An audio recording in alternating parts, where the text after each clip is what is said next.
The stars looked beautiful from the medical ship Mercy. Dr. Kate Miller stood at the observation deck and watched as the vessel moved closer to the Centauri system. 50 years had passed since Earth joined the Galactic Confederation. Humans had chosen to be healers among the stars, not conquerors. "Dr. Miller, the team is ready for your final briefing," said Nurse Sam Green, interrupting her thoughts. Kate nodded and followed Sam to the conference room. The ship carried 100 of Earth's best doctors and nurses. 2 other medical ships, Hope and Compassion, traveled alongside them.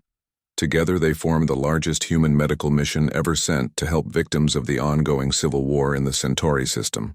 "As you all know," Kate began, addressing the room full of medical professionals, "we are entering a war zone, but we go under the protection of galactic law.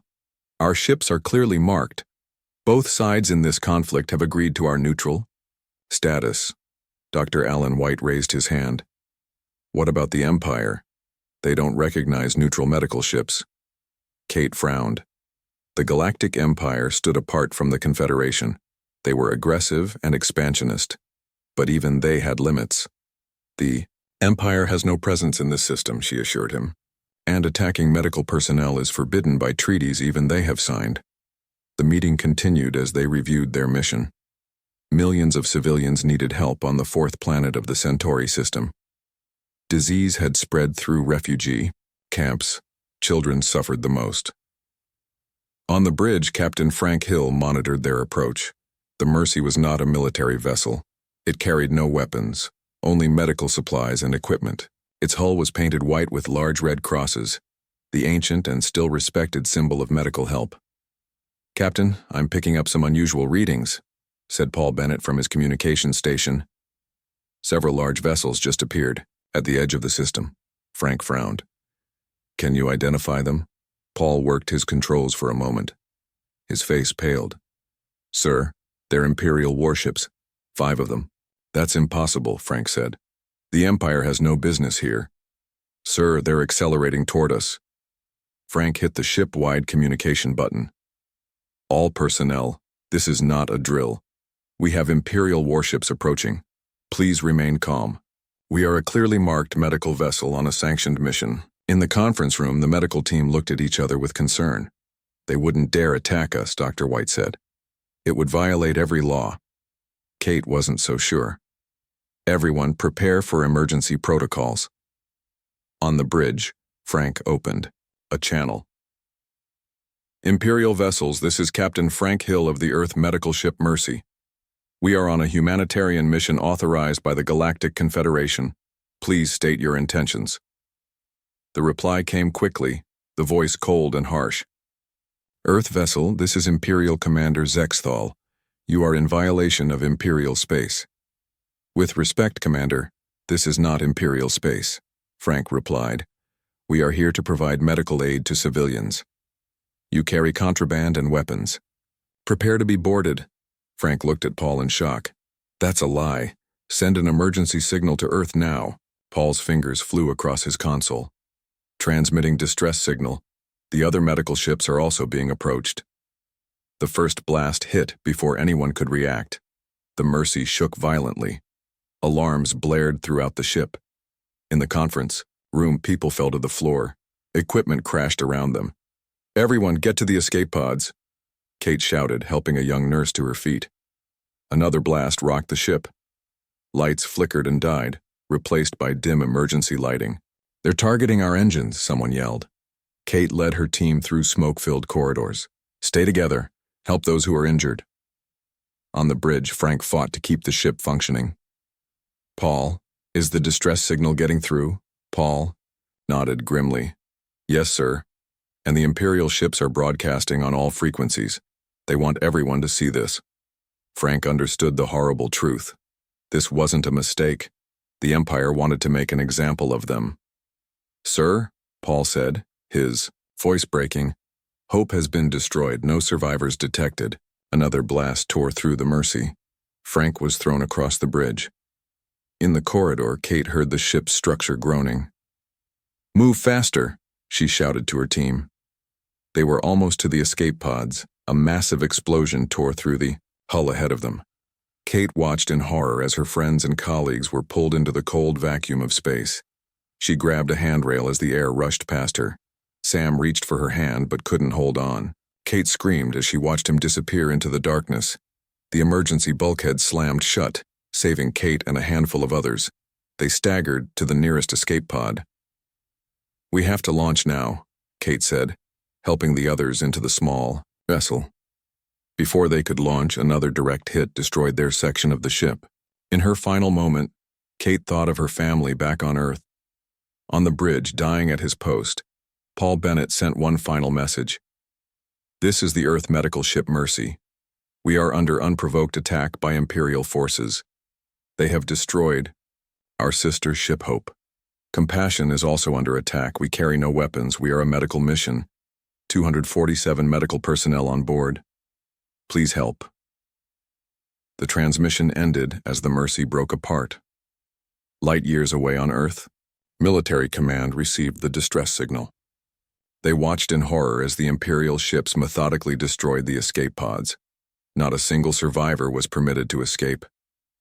Admiral Susan Clark slammed her fist on the table as the feed ended. "Get me the president. Now." In his office, President Gregory Walsh watched the same footage. His face showed no emotion, but his hands trembled slightly.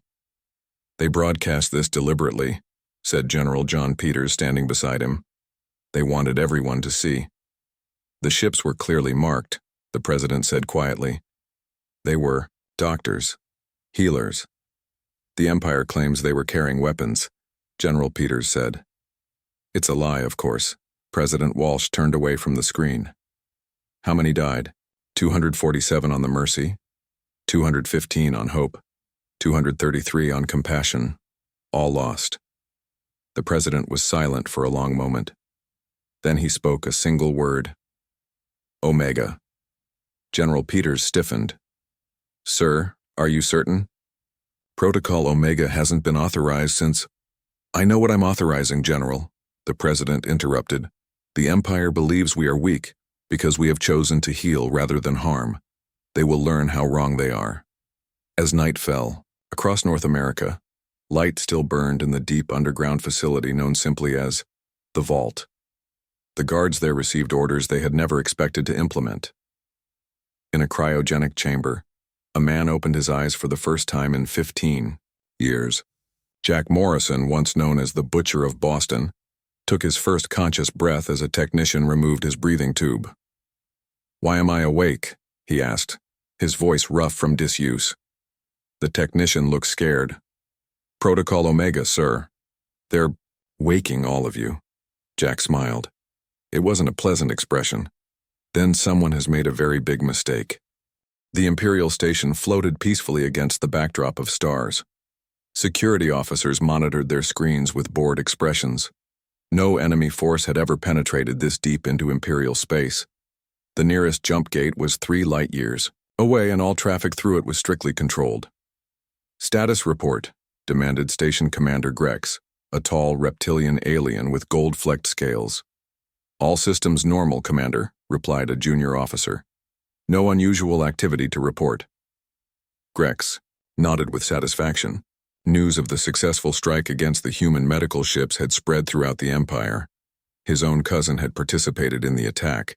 The humans were weak creatures who wasted their potential on healing others. They would learn their place in the galaxy or be eliminated. The first sign of trouble was subtle. 3 sensor arrays on the outer ring of the station went offline simultaneously. The technician assumed it was a power fluctuation and ran a standard reset. By the time alarms finally sounded, it was too late. 20 black ships appeared from nowhere, surrounding the station in perfect attack formation. Inside the Vengeance, Jack Morrison smiled as he watched Imperial officers rushing to battle stations on the station's external cameras. "They look surprised to see us," he said. Commander Hayes stood behind him. "The fold space technology is working exactly as planned." They had no warning. Lieutenant Lisa Patterson, a former intelligence officer with a talent for decryption, worked at a nearby console. "I'm into their communication systems," she announced. "They're calling for reinforcements, but I've redirected the signal to empty space." Good work, Hayes said. Tell the other ships to begin the attack. Remember the plan. Disable their weapons first, then target engines and life support. Jack led his team to the shuttle bay. Their mission was to board the station, while the Vengeance and the other ships kept the Imperial forces busy. 12 former inmates dressed in black combat armor checked their weapons one last time. Remember, Jack told them, we're here for intelligence and to cause chaos. Kill any soldiers who get in your way, but the main objective is to get to the command center and download their files. Diane Foster patted the explosive charges on her belt. And then we blow the place? Jack nodded. Only after we're clear. The boarding shuttle launched from the Vengeance as explosions bloomed silently against the vacuum of space. Imperial defense turrets returned fire, but they were overwhelmed by the coordinated human attack. The shuttle attached to an emergency airlock on the underside of the station. Diane placed a small device on the door, and it quickly bypassed the security systems. We're in, she whispered. Jack took point as they entered the station. The artificial gravity was still functioning, but emergency lights flashed red, casting eerie shadows down the corridor. Life signs? Jack asked. Bill checked his scanner. Heavy concentration 2 levels up. That's probably the command center. They moved swiftly through the station, encountering little resistance at first. Most of the Imperial forces were focused on external defenses. When they reached a junction, they ran into a squad of Imperial soldiers. The aliens were tall with 4 arms, each holding a weapon. Jack didn't hesitate. His neural implant might prevent him from attacking civilians, but these were soldiers. He fired his pulse rifle, taking down 2 Imperials before they could react. The rest of his team eliminated the others in seconds. Clean and efficient, Jack said, checking the bodies. Just like old times, Lisa accessed a terminal at the junction. I've got a station layout. Command center is through that door, up 2 levels, then across the main bridge. As they moved deeper into the station, resistance grew heavier. Imperial soldiers fought fiercely to protect their territory, but they were unprepared for the brutality of Jack's team. On the bridge of the Vengeance, Commander Hayes watched the battle unfold. 16 Imperial ships had responded to the attack, but they were no match for Earth's advanced technology. The human vessels moved faster, hit harder, and their stealth capabilities made them difficult targets. Sir, reported a tactical officer, Imperial flagship approaching. It's the Dominion. Hayes narrowed his eyes. That's Zexthal's ship. He commanded the attack on our medical vessels. Should we focus fire on it? Hayes shook his head. No. Let Morrison's team get the intelligence first. Then we'll deal with Zexthal personally. Inside the station, Jack's team fought their way toward the command center. 3 of his people were wounded, but the neural implants blocked most of the pain, allowing them to continue fighting. Bridge ahead, Bill called out. Heavy resistance. Jack peered around a corner. A squad of elite Imperial guards protected the entrance to a long bridge that stretched across an open atrium. Beyond it would be the command center. Diane, Jack said. Options? She considered the situation. Direct assault would be costly, but she pointed to a maintenance tube running along the ceiling. That might get us above them. Jack nodded. Take Bill and Lisa through there. The rest of us will create a distraction. While Diane's group crawled through the narrow tube, Jack led the frontal assault. The neural implants enhanced their reaction times, making them faster and more deadly than any normal human soldier. Imperial guards fell one by one, but Jack lost 2 more of his team in the process. Above the bridge, Diane, Bill, and Lisa emerged behind the Imperial position. Their attack from the rear threw the aliens into confusion. Within minutes, the path to the command center was clear. Move, Jack ordered, and the team rushed across the bridge. The doors to the command center were sealed. Diane placed her last breaching charge on the lock. Fire in the hole! The explosion blew the doors open. Jack's team poured into the smoke-filled room, weapons ready. Imperial officers reached for their sidearms but were cut down instantly. In the center of the room stood Station Commander Grex. His scales darkened with anger. Humans, he hissed. How did you get here? This is impossible. Jack approached him slowly. Nothing is impossible for us when properly motivated. You should have learned that before attacking defenseless doctors. Grex's eyes widened. The medical ships? This is about those? Every action has consequences, Jack said calmly, then shot the commander in the head. Lisa rushed to the main console. Downloading their database now. This will tell us everything about their plans.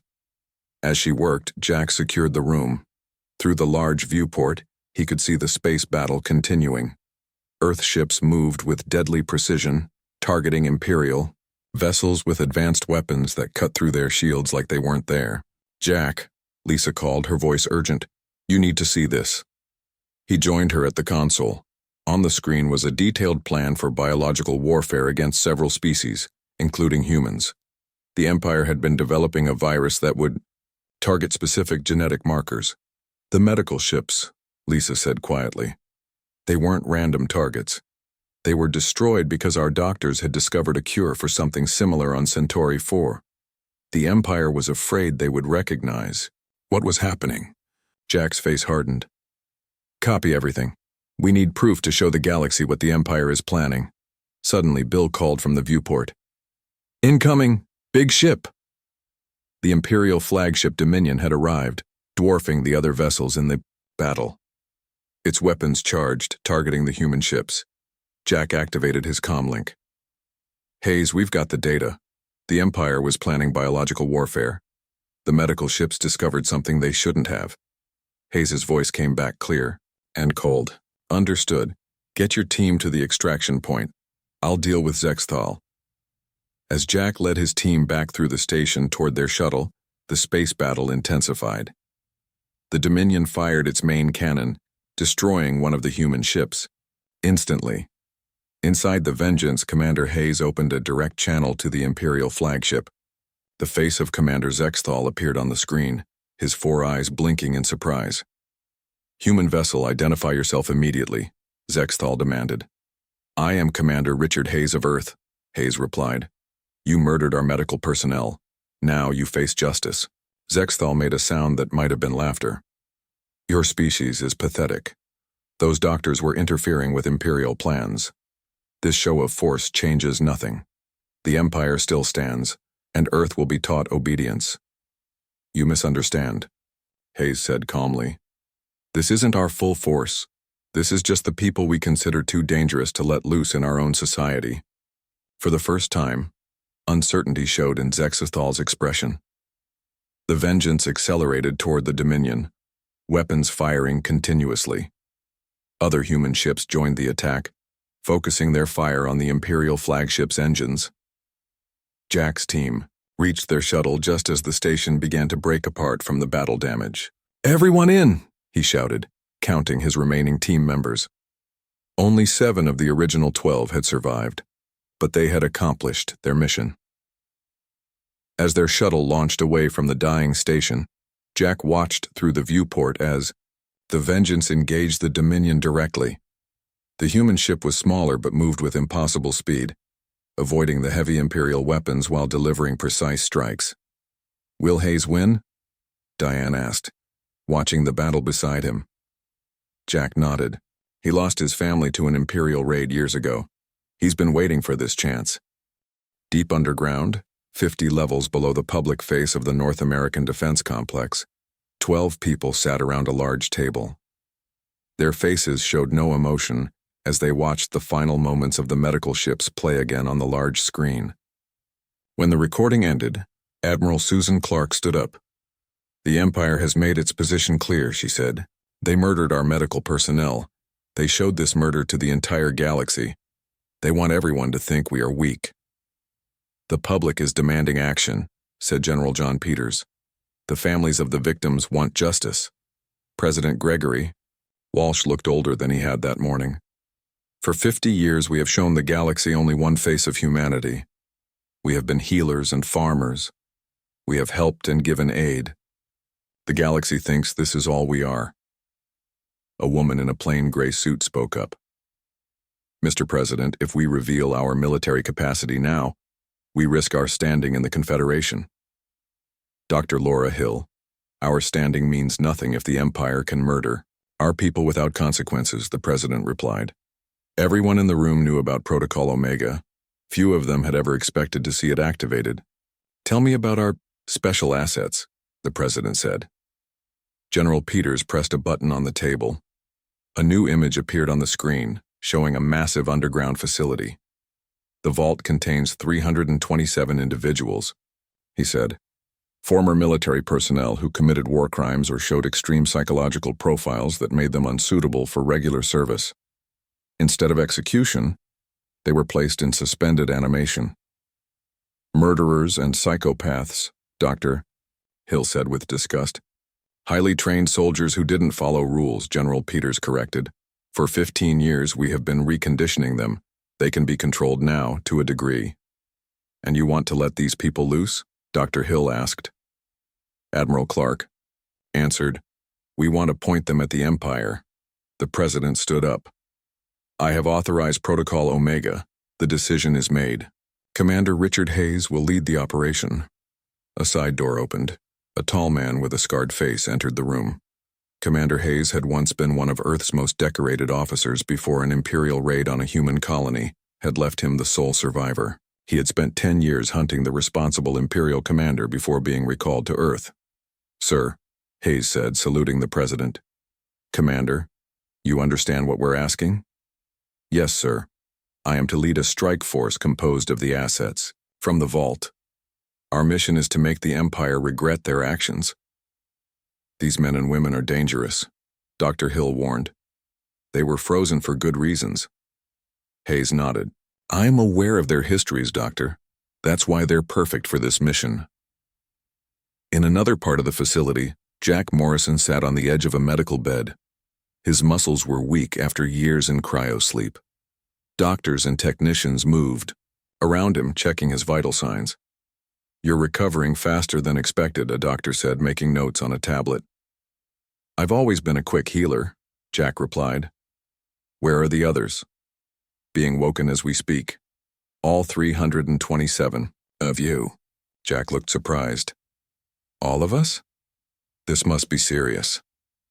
The Empire attacked 3 medical ships. Everyone was killed. Jack's eyes narrowed. The Empire murdered doctors? That's against every law. Yes. And now you and the others are being released. To respond, Jack smiled coldly. I'm looking forward to it. An hour later, Jack entered a large assembly room. Hundreds of men and women in simple gray uniforms stood at attention. Some he recognized from before his time in cryosleep. Others were new faces. All had the same hard look in their eyes. Commander Hayes walked onto the raised platform at the front of the room. The murmuring stopped immediately. For those who don't know me, I am Commander Richard Hayes. Yesterday, the Galactic Empire attacked and destroyed 3 Earth medical ships. 247 doctors and nurses died. The Empire has claimed our ships were carrying weapons. This is a lie. He paused, looking out at the assembled faces. You have all been awakened under Protocol Omega. Each of you is here because you crossed lines that Earth society could not tolerate. You were too violent, too ruthless, too effective.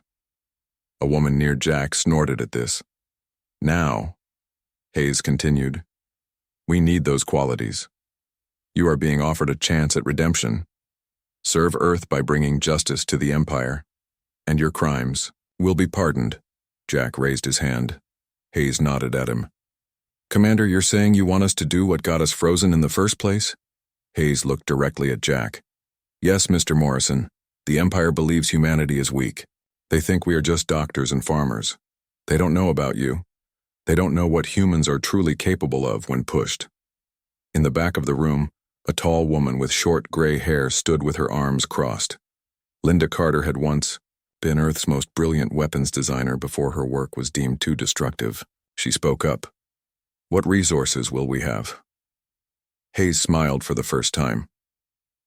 Ms. Carter, you'll be pleased to know that many of your designs were not destroyed as you were told. They were built and hidden. Linda's eyes widened. Earth has maintained a facade of limited military capability, Hayes explained. In truth, we have been building ships and weapons in secret bases throughout the solar system. You will have everything you need. Over the next week, the Vault's residents trained relentlessly. Their bodies were enhanced with the latest medical technology to make up for years of inactivity. Combat simulators ran day and night. Jack Morrison worked with a team of 11 others. All had been chosen for specific skills. Among them was Bill Stewart, a pilot whose reckless flying had once caused a crash that killed civilians. There was also Diane Foster, an explosives expert who had blown up an enemy base without authorization, killing prisoners of war in the process. "What's the plan, Jack?" Bill asked as they ate dinner after a long day of training. "Hayes hasn't told me everything yet," Jack admitted. "But I know we're getting a stealth ship, something new." "I heard we're hitting a military target," Diane said. "A big one." Commander Hayes entered the mess hall and walked directly to their table. "Morning briefing is canceled," he said. "We're moving out tonight. The Empire has attacked another human outpost." Jack stood up immediately. "How many dead?" 53 colonists. They're getting bolder." That night, 200 former inmates of the Vault boarded 20 sleek black ships in an underground hangar beneath Mars. These ships had never been registered with the Galactic Confederation. They didn't officially exist. Jack and his team boarded the Vengeance, a stealth attack vessel equipped with weapons the Empire had never seen. Commander Hayes would lead from this ship. As they strapped into their acceleration couches, Hayes addressed them through the intercom. "What you're about to experience is classified technology. Earth has developed faster than light travel that doesn't use the standard jump gates. We call it fold space technology.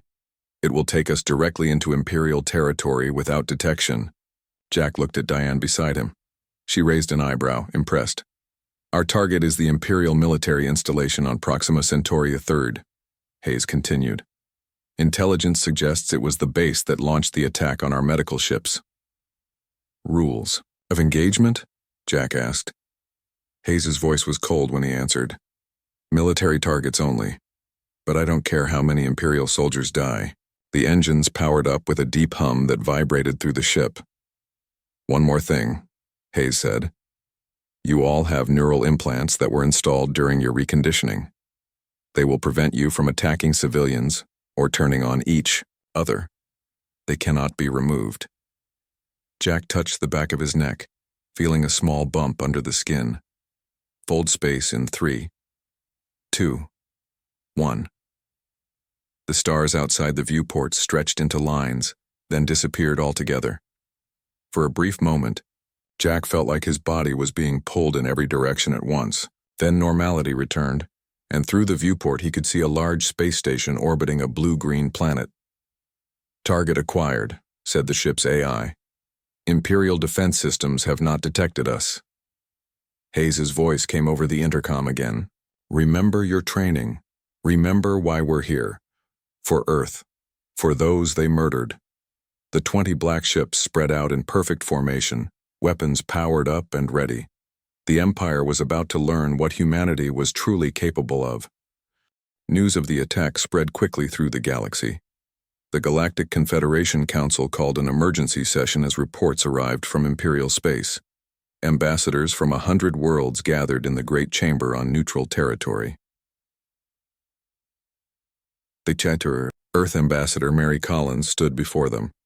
She was a small woman with white hair, but her voice carried strength as she addressed the council. "For 50 years, humanity has been a force for healing in this galaxy. Our doctors and scientists have worked tirelessly to cure disease and ease suffering. The Empire repaid this kindness by murdering 247 of our medical personnel." She activated a hologram showing the destruction of the medical ships. Many ambassadors turned away from the brutal images. "We have responded," she continued, "with a limited military action against those responsible." The Imperial representative, a tall being with 4 arms, stood up. "Limited? Your species attacked the most secure Imperial base in the Centauri sector. You destroyed 23 Imperial vessels, including the flagship Dominion. This is an act of war." Ambassador Collins remained calm. "We did not start this conflict, but we will finish it." She played another recording. This one showed the files Jack Morrison's team had recovered from the Imperial station. plans for biological weapons, lists of targeted species, research data on genetic vulnerabilities. The Empire attacked our medical ships because our doctors had discovered evidence of their plans for genocide, Collins said. They feared our medical corps would recognize and expose what they were doing. The chamber erupted in shouts and accusations. Species named in the Imperial plans demanded explanations. Others called for immediate sanctions against the Empire. Until the back of the chamber, a human woman watched silently. Dr. Eric Johnson had been one of the few senior medical corps members not on the ill-fated mission. Now he served as an advisor to the Earth delegation. When the shouting finally died down, the head of the council spoke. These accusations are extremely serious. If proven true, they constitute crimes against multiple species. They are true, Ambassador Collins said firmly. And humanity will not stand by while the Empire threatens the galaxy with biological weapons. The Imperial representative made a dismissive gesture. These documents are forgeries. The humans attacked us without provocation. They have been hiding military capabilities in violation of Confederation treaties. They should be expelled from this council. Dr. Johnson stepped forward. May I address the council? The head counselor nodded. I am Dr. Eric Johnson. I worked with many of the doctors who were murdered by the Empire. We were developing cures for multiple diseases, including a particularly virulent strain affecting the Narvani people. He activated his own data pad, displaying complex genetic sequences. This is the disease we were treating on Centauria 4. And this, he changed the display, is the biological agent described in the Imperial files. The similarities are not coincidental. The Empire was testing their weapon, and our doctors would have recognized it. The Imperial representative shouted, "Lies! All lies!" But the evidence was too clear to deny. One by one, species representatives stood to condemn the Empire's actions. The Confederation would not support biological warfare. Far from the Council, chamber on the Imperial homeworld of Caraxes Prime, Emperor Dravzod received the news of the human attack with cold fury. How did they penetrate our defenses, he demanded of his war council. Their ships appeared from nowhere. Grand Admiral Kresh bowed low. They appear to have developed a new form of faster-than-light travel, Emperor. One that does not use the Jumpgate network. Impossible. The humans are a primitive species. They focus on medicine and agriculture, not weapons technology. Evidence suggests we have underestimated them, Emperor. Emperor Dravzod paced the throne room. Launch an immediate attack on their homeworld. Show them the full might of the Empire. On Earth, in the deep underground command center, President Walsh watched the unfolding galactic politics with interest. The release of the Imperial files had achieved exactly what they had hoped. Support for the Empire was crumbling throughout. The Confederation Admiral Clark entered with a grim expression. Mr. President, we've detected a large Imperial fleet heading toward Earth. They'll be here in 3 days. As expected, the President said calmly. They're responding exactly as we predicted. Are our defenses ready? Yes, sir. The orbital platforms are fully operational, but there's another issue. She hesitated. It's Morrison. He's gone rogue. The President's expression darkened. Explain. After the attack on the Imperial station, his team was supposed to return to Earth. Instead, they've taken their ship and disappeared. Commander Hayes reports that Morrison accessed additional data about Imperial research facilities before he left. In deep space, aboard the stolen human ship now renamed Revenge, Jack, Morrison studied star charts with his remaining team.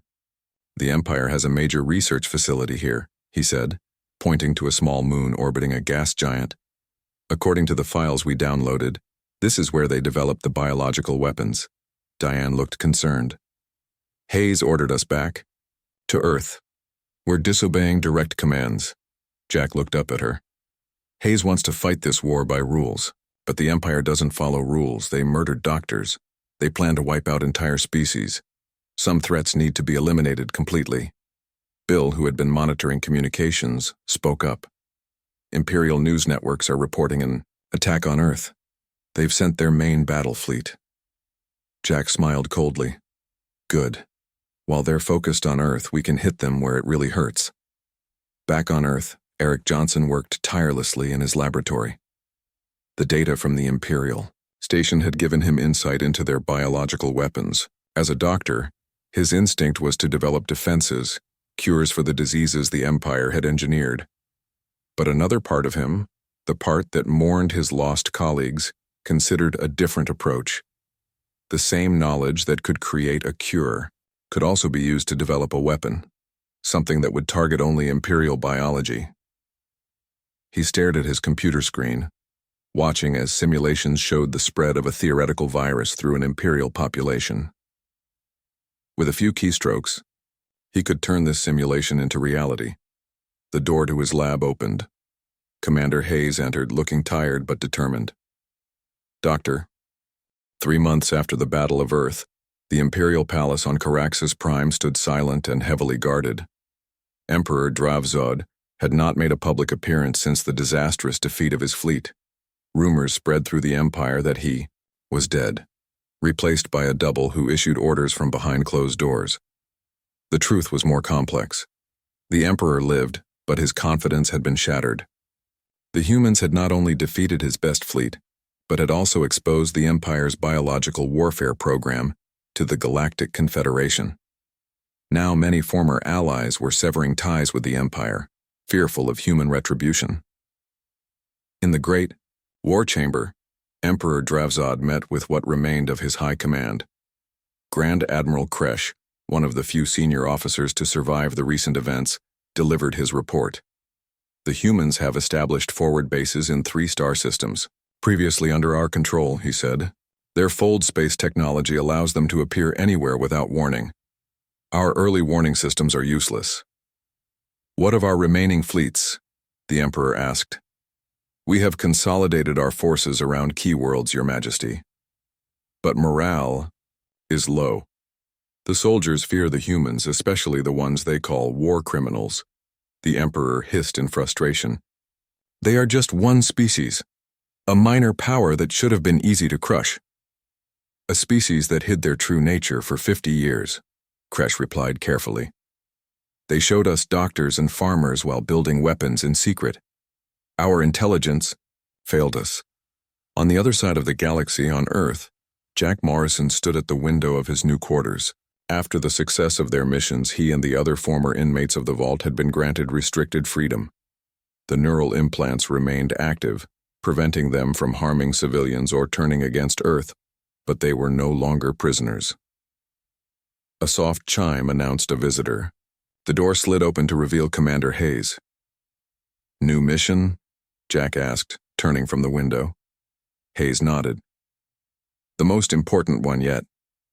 The Emperor has finally agreed to peace talks, but we have reason to believe it's a trap. They plan to assassinate our delegation and then launch a surprise attack while our leadership is in disarray. And you want me and my team to what? Protect the diplomats?" Hayes smiled grimly. "No. We want you to spring the trap from the inside." Jack raised an eyebrow. "Sounds suicidal." "It might be. That's why I'm asking, not ordering. Your criminal record has been expunged, Morrison. You're free to say no." Jack considered for a moment. The neural implant at the base of his skull felt warm, a reminder of its presence. Freedom was relative. He would always be what he was, a killer who had once gone too far. "When do we leave?" he asked finally. The peace talks were scheduled to take place on a neutral space station orbiting a dead star. Both human and Imperial delegations would arrive with minimal security as a show of good faith. At least that was the official arrangement. Jack's team, now expanded to include 15 former inmates, traveled aboard a diplomatic vessel as technical advisors. Their weapons were hidden, disguised as ordinary equipment. Lisa had used her computer skills to mask their neural implants from Imperial scanners. The Earth delegation was led by Ambassador Collins, who knew nothing of Jack's true mission. As far as she was concerned, he and the others were simply security consultants, with military backgrounds. As their ship docked at the station, Jack studied the Imperial vessels already in position. "Too many ships for a minimal security delegation," he noted. Hayes was right. They're planning something. Bill, at the pilot station, nodded. I count at least 3 combat vessels trying to mask their signatures as diplomatic ships. Stay alert, Jack told his team. But no moves until we confirm their intentions. We can't afford to start a fight if there's any chance for real peace. The diplomatic proceedings began in the station's grand hall. Imperial and human representatives faced each other across a long table while translators hovered nearby. Security personnel from both sides stood at a respectful distance. Jack positioned his people strategically around the room, watching for any sign of Imperial treachery. Lisa had hacked into the station's internal sensors, giving them an advantage. Jack, she whispered through their secure comm link, I'm detecting unusual power fluctuations in the lower levels. Something's powering up down there. What kind of something? Jack asked. Unknown, but it's drawing massive energy. Jack made a quick decision. Diane, Bill, come with me. The rest of you stay here and protect the ambassador. They slipped away from the conference room, taking a service corridor to the lower levels. The station seemed unusually empty, with few staff members visible. This doesn't feel right, Diane said, her hand resting on her concealed weapon. Where is everyone? They found out soon enough. In a large chamber beneath the diplomatic level, hundreds of Imperial soldiers waited in formation. At the center of the room stood a massive device pulsing with energy. That's no weapon I've ever seen, Bill whispered. Lisa's voice came through their comms. I've accessed their secure network. It's a fold space disruptor. If activated, it will prevent any ship from using fold space technology within this entire sector. Jack understood immediately. They're going to trap our ships here, take out our delegation, and then launch an attack on Earth. Without fold space travel, we can't get reinforcements here in time. What's the plan? Diane asked. Jack studied the chamber, counting soldiers and exits. We blow up their device, fight our way back to the diplomatic level, and get our people out. Then we warn Earth. That's not a plan, that's suicide, Bill said. Got a better idea? No one did. Meanwhile, in the conference room above, Ambassador Collins addressed the Imperial delegation. The destruction of our medical ships was an act of war that cannot be overlooked. However, humanity desires peace. We are willing to negotiate terms that allow both our civilizations to coexist. The Imperial ambassador, a tall reptilian with elaborate ceremonial armor, inclined his head. The unfortunate incident with your medical vessels was a regrettable misunderstanding. Overzealous commanders acted without proper authorization. One of Jack's team, a woman named Carol Young, who had once been a body language expert for Earth intelligence, caught the subtle signs of deception in the Imperial ambassador's posture. She signaled to the others, putting them on high alert. Below, Jack, Diane, and Bill prepared to attack. They had placed explosive charges on the fold space disruptor and were ready to trigger them remotely. On my mark, Jack said. 3, 2. Before he could say 1, alarms blared throughout the station. A voice came over the public address system. Attention all personnel. Unknown vessels have entered the system. They are not responding to hails. Jack froze. That's not us, he said. Hayes wouldn't send reinforcements without telling me. In the diplomatic chamber, confusion reigned. Both delegations were on their feet, demanding explanations from station security. The main view screen activated, showing a fleet of ships unlike any that Jack had ever seen. They were massive, organic-looking vessels that pulsed with an internal light. A face appeared on the screen, humanoid but not human, with pale blue skin and eyes that seemed to reflect starlight. Peoples of the Empire and Earth, the being said, its voice melodious yet unsettling. We are the architects. We have watched your conflict with interest. 2 aggressive species fighting for dominance while the galaxy suffers. In the lower chamber, Imperial soldiers stared at emergency screens showing the same transmission. Jack used the distraction to signal his team. Now, he whispered, and Diane triggered the explosives. The fold space disruptor exploded in a shower of sparks and twisted metal. Imperial soldiers scattered in panic, some crushed by falling debris.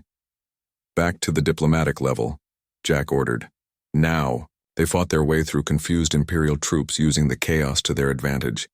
By the time they reached the conference room, both delegations were being evacuated.